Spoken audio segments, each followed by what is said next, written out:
오늘 사울의 회심이라는 제목으로 하나님 말씀 증거하도록 하겠습니다. 오늘 본문은 기독교 역사상 가장 중요한 인물 중에 하나인 이 사도 바울의 회심 사건이 나와 있죠. 그리고 사도 바울의 회심을 시작으로 본격적으로 이제 오늘 사도행전 9장인데 그 이유를 보면 이방인에게 복음이 전파되기 시작하는 이제 이야기들이 전개되게 됩니다. 사울의 회심 기록은 이 사도행전에서 3번 나오거든요. 오늘 우리가 살펴보는 사도행전 9장 그리고 사도행전 22장에는 이제 사울이 자기를 적대하는 이제 유대인 군중들 향해서 자기가 어떻게 회심했는지에 대한 설명이 나오고, 또 사도행전 26장에는 아그리빠와 이제 베스도 이 나름대로 어떤 지도자급에 해당하는 사람들에게 자기가 어떻게 회심했는지를 또 설명하는 내용이 나옵니다. 그만큼 사울의 이제 회심 사건을 성경이 비중 있게 다루고 있는 거죠. 그 이유는 이 바울이라고 하는 사람이 이방인 전도에 있어서 하나님 앞에서 정말 중요하게 쓰임 받은 사람이었기 때문입니다. 만약 바울이 없었다면 우리가 알고 있는 이 신약 성경도 없었을 것입니다. 이 신약 성경의 약 절반을 이 사도 바울이 기록을 했기 때문이죠. 그리고 그리스도와의 연합 교리라든지 믿음으로 의롭다함을 얻는다고 하는 이 칭의라든지 이런 교리들을, 중요한 거죠. 이 교리들을 이 사도 바울이 다 정립을 한 것입니다.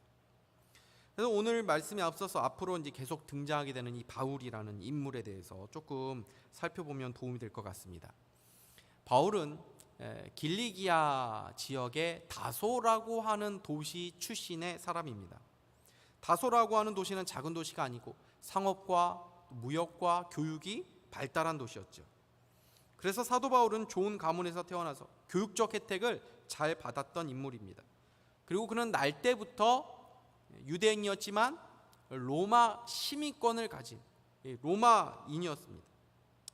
그래서 당시 바리새주의의 창시자인 이 랍비 힐렐의 손자인 이 가말리엘의 지도하에서 율법을 공부했죠.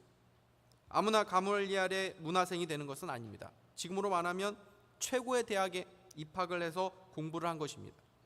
그래서 그는 누구보다 자신이 배운 이 율법에 자부심을 가졌고 또 그 율법에 대한 열심이 있었던 사람이고 유대교에 헌신했던 인물입니다.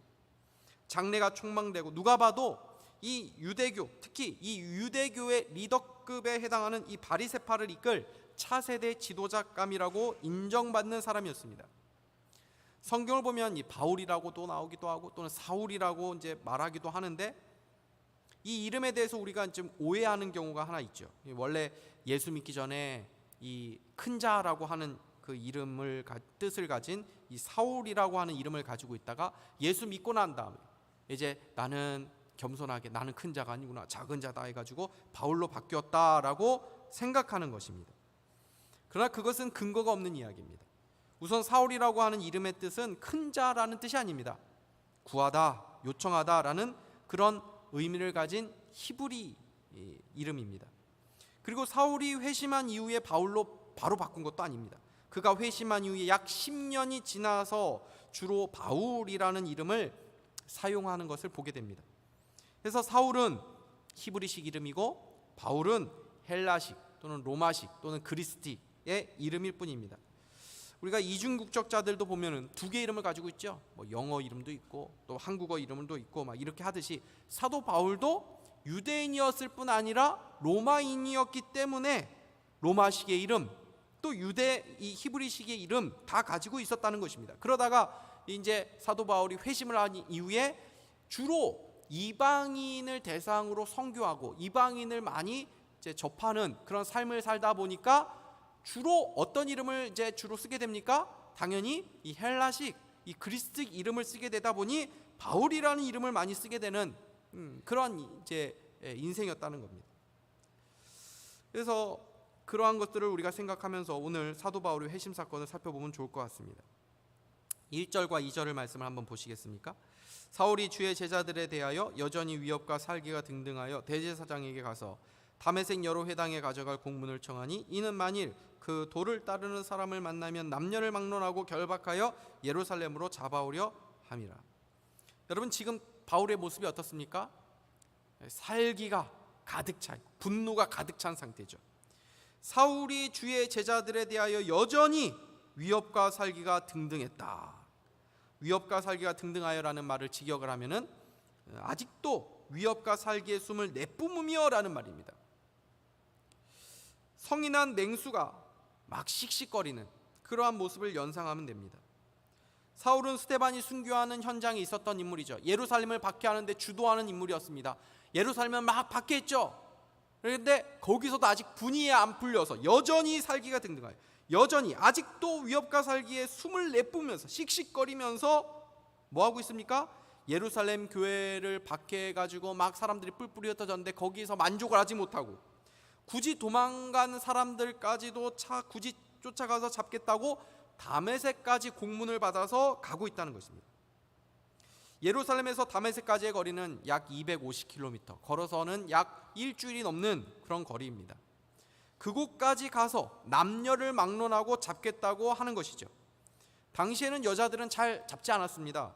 그런데 남자고 여자고 예수 믿는 이 집단은 악의 축이니까 그냥 씨를 말려버려야겠다라는 생각으로 다메섹으로 막 그렇게 씩씩거리면서 갔다는 것입니다. 여러분, 성경이 위협과 살기가 등등하여 남녀를 막론하고 결박하여 이런 말들을 자세히 쓰면서 사울의 모습을 말하고 있는 이유가 무엇이죠? 사도 바울의 마음 가운데 하나님이 들어갈 틈이 조금도 있지 않다라는 것을 말해주는 것입니다. 아주 완고하고 돌덩이처럼 딱딱하고 바늘 하나도 들어갈 수 없는 것 같은 이 냉혈한의 그런 모습을 보여주고 있는 거죠. 여러분, 우리 주변에 사랑하는 사람들이 있죠. 돈을 대신 내줄 수도 있고 어려우면 치료를 받게 해줄 수도 있고 여러 가지 면으로 우리가 도와줄 수 있습니다. 그런데 아무리 사랑하는 사람이라고 해도 내가 할 수 없는 것이 무엇입니까? 그 사람의 마음을 바꾸는 것이죠. 사람의 마음을 움직이는 것, 이 얼마나 어려운 일입니까? 부단히 인내해야 되고 부단히 기다려줘야 되죠. 우리 자식들 보십시오. 자식 농사 뜻대로 되는 것이 아니라고 하지요. 그러니까 그러면서 우리가 하게 되는 게 뭐죠? 내 힘으로 할 수 없으니 하나님께 맡기게 되면서 기도하게 되는 것입니다. 왜요? 하나님만이 사람의 마음을 변화시킬 수 있는 분이기 때문입니다. 오늘 사도 바울이 주님을 만나고 변화되는 사건을 통해서 우리가 배우게 되는 중요한 교훈 한 가지가 무엇입니까? 어떤 사람도 하나님께서 역사하시면 변화되지 않을 사람이 없다는 것이죠. 이것이 바로 사울이라는 사람을 통해서 보게 되는 것입니다. 이런 사도 바울도 예수를 믿고 변화되었다면 우리가 포기할 수 있는 사람이 없는 줄 믿으시기를 바랍니다. 복음은 모든 것을 변화시키는 능력이 있는 줄 믿으시기를 바랍니다. 그래서 사도 바울은 사역을 하면서도 계속 이 마음이 있었을 것 같습니다. 나도 변했는데 변화되지 않을 사람 누가 있겠나? 우리 자녀들의 회심을 위해서 우리는 기도해야 됩니다. 그냥 주일에 교회에 나오면 다 예수 믿는 것이라고 이렇게 안일하게 생각해서는 안 됩니다. 어렸을 때 잘 다니다가 커가지고 교회 안 다니는 그런 자녀들이 얼마나 많은지 모릅니다. 교회만 왔다 갔다 한다고 해서 예수 믿는 것이 아니라 예수님을 만나야 하는 것이죠. 그것을 누가 합니까? 하나님이 하시는 것입니다. 우리는 그것을 위해 기도해야 하는 것이죠. 우리 자녀들이 예수 믿는 것이 가장 중요합니다. 공부 좀 잘 못해도 괜찮습니다. 돈이 없어도 괜찮습니다. 몸이 좀 약해도 괜찮습니다.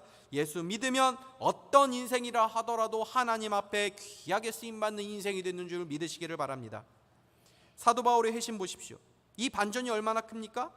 예수 믿는 자들을 박해하고 살기가 등등했던 사람이 한순간에 변화되어서 주를 위해서 오히려 박해를 받고 수많은 고난을 받고 이방인에게 복음을 전하는 그릇으로 쓰임받게 된 것 아닙니까? 한순간에 변하는 거예요. 여러분이 생각할 때 참 앞이 막막하고 이 문제가 과연 무너질까 하는 정말 우리의 마음을 무너지게 만드는 그런 문제들, 답이 없어 보이는 것들 있죠. 하나님 역사하면 한순간에 무너지는 줄 믿으시길 바랍니다. 이 누가 하신 것입니까? 하나님 하신 일이죠. 3, 4절 말씀 보십시오. 사울이 길을 가다가 다메섹에 가까이 이르더니 호련히 하늘로부터 빛이 그를 둘러 비추는지라 땅이 엎드러져 들음에 소리가 있어 이르시되 사울아 사울아 내가 어찌하여 나를 박해하느냐 하시거늘. 예수 믿는 사람을 잡기 위해서 혈안이 되어서 다메섹으로 씩씩거리며 가고 있는 사도 바울에게 하나님께서 호련이란 말이 뭐죠? 갑자기 뜻하지 않게 예상치 못하게 일방적으로 나타나셨다는 것입니다. 여러분, 기독교의 가장 큰 특징은 모든 시작, 모든 출발점이 하나님이라는 것입니다. 다른 종교는 자신에게서부터 출발합니다. 자신이 선을 쌓고, 자신이 뭔가 노력하고, 자신이 뭔가 도를 깨닫고, 자신이 뭔가 어떤 구원의 어떤 수준에 도달하는 거죠. 그러나 기독교는 우리 자신에서 출발하는 것이 아니라 하나님으로부터 시작하는 것입니다. 하나님이 창조주이시고 시작점이시고 그분이 인류의 역사를 마감할 심판자이십니다. 우리가 아직 죄인 되었을 때, 우리가 아직 죄인 되었을 때라는 말이 무엇입니까? 우리가 하나님에서 반역하고 씩씩거리는 그러한 상태에 있었을 때에 그 아들 예수 그리스도를 우리의 죄를 대신하여 십자가에 죽게 하심으로써 하나님이 우리에 대한 하나님의 사랑을 확증해 주셨다고 말씀하시죠.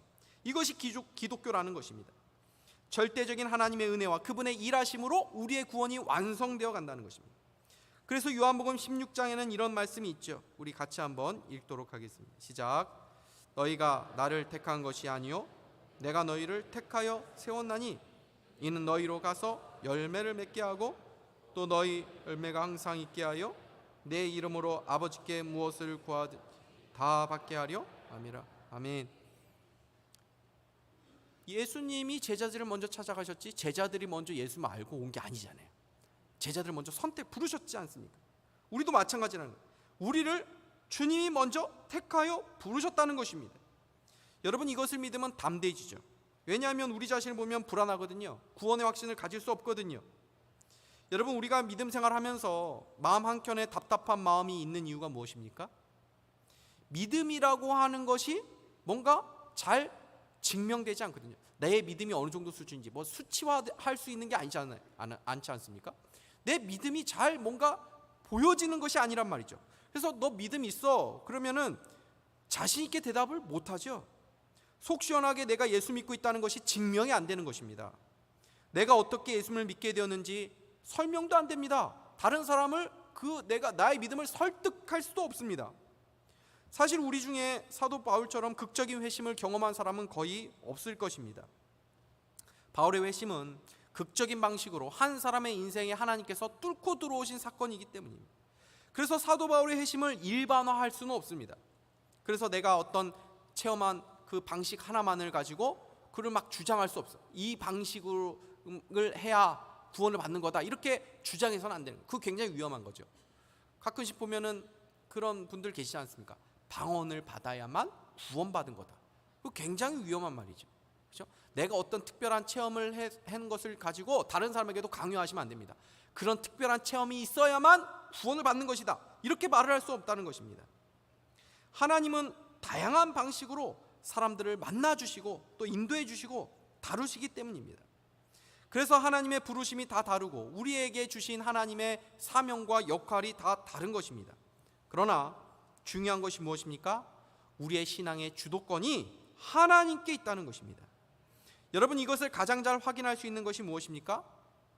그것은 내가 내 마음대로 하나님을 믿은 것이 아니듯이 내 마음대로 예수님을 떠날 수도 없다는 것입니다. 여러분 보십시오. 교회에서 시험 드는 일들 얼마나 많습니까? 저도 개척교회 목사 아들로 자라나서 교회에서 여러 가지 일들을 많이 겪어본 사람입니다. 교회 분란도 보고 어른들과의 싸우는 것도 많이 봤습니다. 그래서 사람들이 신기하게 생각하죠. 어떻게 목사 아들이 목회의 길에 들어섰냐고. 근데 저도 딱히 설명이 안 됩니다. 왜냐하면 저도 끌려왔거든요. 여러분도 마찬가지 아닙니까? 교회에서 한두 번 시험 안 당해본 분 계십니까? 교회에 대해서 실망 한번 안 해본 분 계십니까? 교회뿐 아니라 우리 자신을 봐도 실망스럽지 않습니까? 하루 이틀 신앙생활한 것도 아닌데 정말 변화되지 않고 정말 고집센 사람들 바로 우리들 아닙니까? 사울뿐 아니라 우리도 정말 완악한 사람들이죠. 예배를 드려도 말씀을 듣는 이 시간에도 내 마음에 이런저런 생각들이 불쑥불쑥 일어나면서 하나님의 은혜를 차단하고 말씀을 차단하고 마치 은혜 안 받기로 작정한 사람처럼 변화되어 가지 않는 우리들 아닙니까?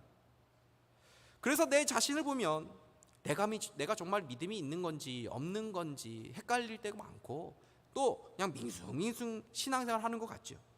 아무리 기도해도 달라지는 것은 없는 것 같고, 때로는 세상에서 일어나는 일들 보면은 정말 하나님 살아계신 거 맞나? 이해가 되지 않는 경우들도 있습니다. 근데 여러분, 왜 하나님 안 떠나고 계시죠?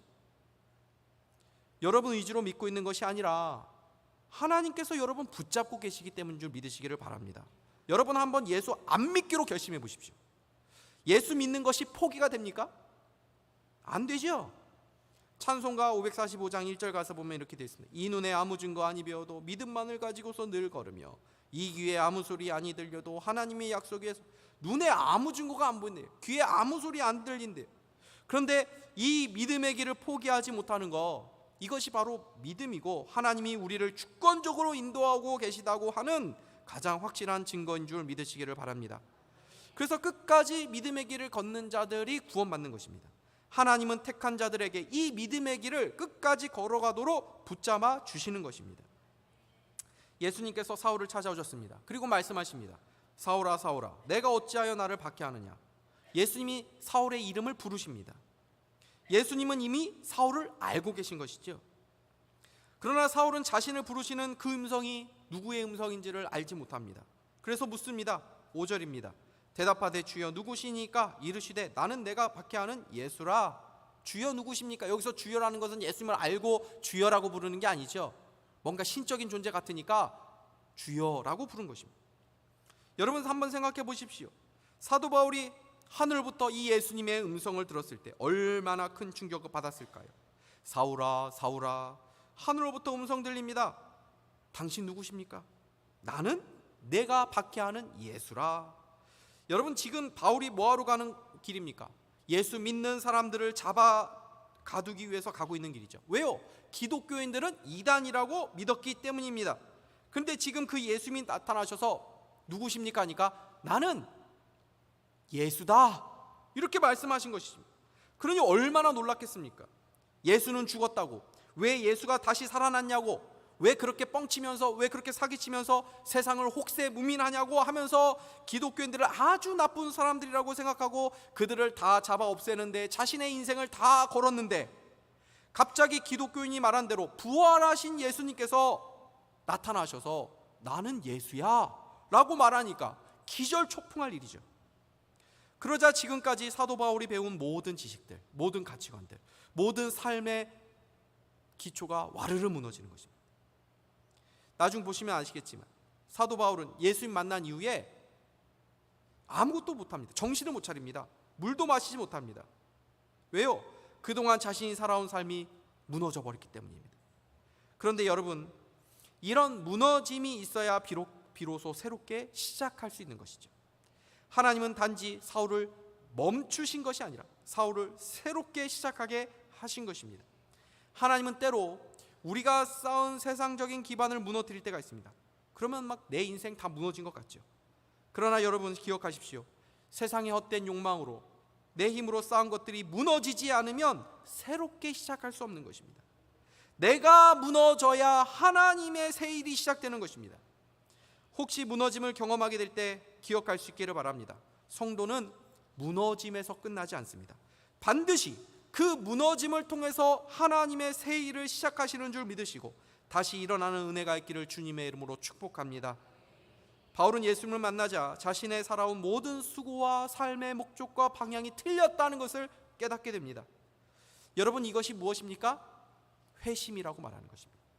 그래서 회심이라고 하는 말의 뜻은 돌이킨다라는 뜻입니다. 방향을 수정한다, 유턴한다라는 뜻입니다. 여러분, 이런 회심은 평생 한 번만 있는 것이 아닙니다. 우리가 살다 보면 삶의 방향이 나도 모르는 사이에 잘못된 길로 갈 수 있습니다. 예수를 믿고 예수를 위해서 살아간다고 하면서도 어느새 나 자신을 위해, 내 영광을 위해서 내가 그렇게 달려가는 나의 모습을 볼 때가 있습니다. 운전하신 분들은 이 핸들을 바로 이렇게 한다고 해도 자동차가 이렇게 똑바로 가지 못하는 현상을 볼 때가 있죠. 그래서 가끔씩 이 휠 얼라이먼트, 그래서 이 어떤 바퀴를, 틀어진 바퀴를 조종해주는 그런 것들을 하게 되지 않습니까? 얼마 전에 어떤 선교사님의 이 설교를 들은 적이 있습니다. 저랑 같은 신학교를 졸업하신 분인데 케냐 선교사님이십니다. 여러분, 선교사님이면 예수를 위해서 평생 헌신한 분이죠. 그런데 이분이 선교사로 선교지에 가가지고 회심을 경험한 것입니다. 예수님을 제대로 만난 거죠. 자신이 예수님을 위해서 산다고 하고 심지어 예수님 전하겠다고 선교사로 이곳까지 왔는데 자신은 그동안 내가 예수님을 팔아서 살았구나. 내 선교지에서 사람들 보기에 번듯하게 뭔가 성취를 해서 나의 야망을 이루기 위해서 내가 그동안 살아왔구나 깨닫고 회개를 했다는 것입니다. 예수님께서 베드로에게 말씀하셨습니다. 너는 돌이킨 후에 내 형제를 굳게 하라. 돌이킨 후에라는 말이 뭡니까? 회심이죠. 베드로가 예수님을 이미 믿고 있었습니다. 그런데 하나님 앞에 죄를 지었을 때 다시 새로워지고 다시 회심하라고 말씀하신 것입니다. 여러분, 우리는 어떻습니까? 예수님을 믿었다고 해서 이 회심이 우리에게 필요 없습니까? 아닙니다. 우리는 날마다 예수님께로 돌아가야 됩니다. 날마다 예수님을 믿어야 됩니다. 날마다 회심해야 합니다. 그리고 한 번씩 큰 은혜를 받아야 됩니다. 요즘 참 덥죠. 폭염이라고 하는데 여름 지나갈 무렵쯤 되면은 이 태풍이 한두 번 오지 않습니까? 그런데 태풍이 반갑지 않은 손님 같지만 태풍이 얼마나 중요한 역할을 하는지 모른다고 합니다. 태풍이 많은 양의 그 무더위의 열기를 식혀줄 뿐 아니라 바다를 한 번씩 뒤집어줘 가지고 바다를 잘 섞어주면서 이 수온을 일정하게 유지해주고 바다의 생태계를 회복시켜준다는 것입니다. 여러분, 우리의 영혼이 정체되어 있을 때 우리에게 필요한 것이 무엇입니까? 우리 영혼에 이 부흥이 임하는 것입니다. 1년에 한 번이라도 하나님의 말씀이 깊이 우리의 영혼에 부딪히고 우리의 영혼이 뒤집어지고 다시 새로워지는 이 은혜의 역사가 있어야 된다는 것입니다. 그래서 우리는 이것을 위해서 기도해야 하는 것이죠. 그래야 우리가 살 수 있고, 그래야 우리가 사명 감당할 수 있고, 그래야 우리가 세상에서 믿음으로 살아갈 수 있기 때문입니다. 이러한 하나님의 크신 은혜가 우리의 영혼과 우리의 가정과 우리의 교회 가운데 임하기를 주님의 이름으로 축복합니다. 오늘 예수님이 사도 바울에게 하신 이 짧은 한마디 속에 우리가 또 한 가지 생각해 볼 것은 예수님께서 교회와 성도들과 자신을 동일하게 영일고 있다는 것입니다. 보십시오. 사울아 사울아 내가 어찌하여 나를 박해하느냐? 나는 네가 박해하는 예수라. 예수님이 자신을 어떻게 소개하고 계십니까? 어찌하여 너는 나를 박해하느냐? 나는 내가 박해하는 예수라. 바울은 예수님을 직접 만난 적이 없습니다. 직접 박해한 적 없습니다. 그냥 예수 믿는 사람들을 잡아가두고 박해한 것이죠. 교회를 박해한 것입니다. 스데반을 죽인 것입니다. 그런데 예수님이 뭐라고 말씀하십니까? 너 왜 자꾸 나 박해하니? 왜 자꾸 나 괴롭히니? 라고 말씀하시죠. 왜요? 교회가 바로 예수님의 몸이기 때문이죠. 우리가 교회를 볼 때 참 부족한 것이 많이 있을 수 있습니다. 그러나 우리는 교회가 주님의 몸이라고 하는 이 진리를 놓쳐서는 안 됩니다. 교회가 왜 서로 사랑하고 품어줘야 됩니까? 우리 모두가 다 주님의 몸이고 서로 하나로 연결되어 있기 때문입니다. 얼마 전에 어떤 성도님과 대화를 나눴는데 이분이 평소에 심한 두통이 있으셨거든요. 그래서 요즘 두통이 좀 어떠시냐고 여쭈었는데 많이 좋아졌다는 것입니다. 어떻게 좋아졌냐고 이렇게 여쭤보니까 한 1년 정도 발레를 했는데 좋아졌다는 거죠. 그래서 발레하고 두통하고 무슨 관계가 있는가 싶었는데 이 두통이 어깨하고 이 목 쪽의 근육이 뭉쳐서 생긴 거라는 것입니다. 그래서 발레를 하니까 그쪽 근육이 풀어지면서 몸도 자세가 잘 잡히면서 신기하게도 두통이 사라졌다는 것입니다. 저도 발레를 한번 해봐야 되나? 그래서 뭐 발레라든지 필라테스라든지 이런 게 그쪽으로 도움이 된다는 거죠. 우리 교회 필라테스 사업하시는 분 계십니다. 교회 홈페이지 보면 나와 있으니까 관심 있는 분들 연락해 보십시오. 여러분, 이렇게 우리 몸은 서로 연결되어 있는 거죠. 저 사람이 고통스럽고 힘들면 저 사람만 힘듭니까? 서로가 그 영향을 받는 것입니다. 어떤 교회가 행복한 교회입니까? 저마다 나의 행복을 추구하는 것이 아니라 다른 사람의 행복을 추구할 때 그 교회가 행복한 교회가 되는 것이죠. 다른 사람의 행복을 추구할 때 그 가정이 행복한 가정이 되는 것이죠. 다음 주에 보시겠지만 사도 바울이 주님을 만나고 회복하는 과정에서 아나니아라고 하는 이 제자가 많이 도움을 줍니다. 주님이 아나니아에게도 나타나십니다. 아나니아야 하고 부르십니다. 아나니아가 뭐라고 대답합니까? 예, 주님, 제가 여기 있습니다 라고 대답하죠. 사울에게 나타나셔서 사울아 사울아 라고 말씀하실 때는 사울이 뭐라고 합니까? 누구십니까? 라고 했는데 아나니아는 제가 여기 있습니다. 아나니아라는 이름을 부르는 분이 누구인지 알았죠. 예수님이라는 걸 알았죠. 어떻게 알았습니까? 아나니아는 예수님의 몸이었으니까, 자신의 머리가 부르니까 아는 것입니다. 근데 아나니아를 불러서 바울에게 가도록 하십니다. 예수님이 아나니아와 바울을 연결시켜 주십니다. 주님이 사도 바울을 불러놓고 말씀까지 하셨으면 앞으로도 계속 직접 가르쳐 주시면 되는데 왜 아나니아를 소개해 주십니까? 앞으로는 교회를 통해서 배우라는 것입니다. 교회 안으로 바울이 들어가야 하기 때문입니다. 주님은 바울을 독자적으로 행동하도록 부르시지 않으셨습니다. 바울은 교회와 함께 해야 했던 것입니다. 여러분, 그런 의미에서 신앙생활은 혼자 하는 것이 아닙니다. 특별한 사정이 있어서 잠깐 혼자서 예배 드릴 수 있습니다. 그러나 그것을 일반화할 수는 없습니다. 그냥 혼자서 유튜브 보면서 예배 드리거나 개인적으로 신앙생활하는 것, 하나님이 기뻐하시는 예배의 모습이 아닙니다. 공동체 안에 들어와서 함께 해야 되는 거죠. 교회와 함께 한다는 것을 여러분 한번 생각해 보십시오. 여기에는 참 많은 의미가 들어있는 것입니다. 주님의 몸된 교회라는 것이 우리에게 얼마나 영광스러운 것입니까? 나도 영광스럽지만 나와 함께 신앙생활하는 그 사람도 영광스러운 것입니다. 우리 모두 주님의 몸이기 때문이죠. 그러므로 우리 중에 쓸모없는 인생 없습니다. 보잘것없는 인생 없습니다. 쓸모없는 사람 없습니다. 다 각자의 역할과 자리가 다 있습니다. 하나님께서 어떻게 우리를 사용하고 계신지 우리가 다 압니까? 하나님께서 어떻게 우리를 통해서 어떤 일을 하고자 하실지 우리가 모두 압니까? 저 사람 하나님께서 어떻게 쓰실지 압니까? 모르죠. 우리가 볼 때 저 사람은 왜 나오지? 저 사람은 우리 교회에 안 왔으면 좋겠는데 라고 생각하는 사람이 있을 수 있죠. 그러나 그렇지 않습니다. 다 필요해서 우리 교회에 불러주신 것입니다. 내가 다른 사람을 판단하는 것이 다 옳을까요? 내가 그 사람에 대해서 모든 것을 다 압니까? 내가 볼 때 그 사람의 흠과 부족한 것 보일 수 있습니다. 그러나 하나님 보실 때 그 사람 안에 귀한 것이 또 있을 수 있죠. 빨강색도 있고 파랑색도 있고 초록색, 노란색, 한 색깔이 아니라 다양한 색깔이 함께할 때 다채로운 색깔로 멋진 그림이 그려지듯이 교회가 서로의 색깔을 존중하고 인정해 줄 때 모자이크 같은 아름다운 작품이 완성되는 것입니다. 그리고 그 사랑이라는 것이 바로 그 다양한 색깔들을 아름답게 하고 조화롭게 만드는 재료가 되는 것입니다. 모두가 교회를 미워해도 예수님은 교회를 사랑하십니다. 예수님은 여러분들의 영혼이 잘 되기를 원하시고 여러분이 복받기를 원하시며 여러분이 은혜 안에 강건하기를 원하십니다. 여러분 낙심하지 마십시오. 여러분은 반드시 잘 될 것입니다. 최후 승리가 우리에게 있고 주님께서 여러분을 자기 자신처럼 생각하시고 여러분을 너무나도 사랑하시기 때문입니다. 이 주님의 사랑을 생각하며 주님께 다시 나아가는 회심의 은혜가 날마다 있기를 바라고 주님의 교회를 함께 세워가는 우리 모두가 다 될 수 있기를 주님의 이름으로 축복합니다. 하나님 아버지 감사합니다. 오늘 귀한 말씀 통해서 다시 한번 하나님 우리 영혼 가운데 세임 주시고 또 우리가 나아가야 될 방향과 또 선한 결심할 수 있는 귀한 은혜의 시간 허락해 주신 것을 감사합니다. 주님의 사랑을 알아 주님께로 날마다 더 가까이 나아가며 주의 몸된 교회를 세워가는 복된 우리 모두가 다 될 수 있도록 인도하여 주시옵소서. 예수 그리스도의 이름으로 기도하옵나이다. 아멘.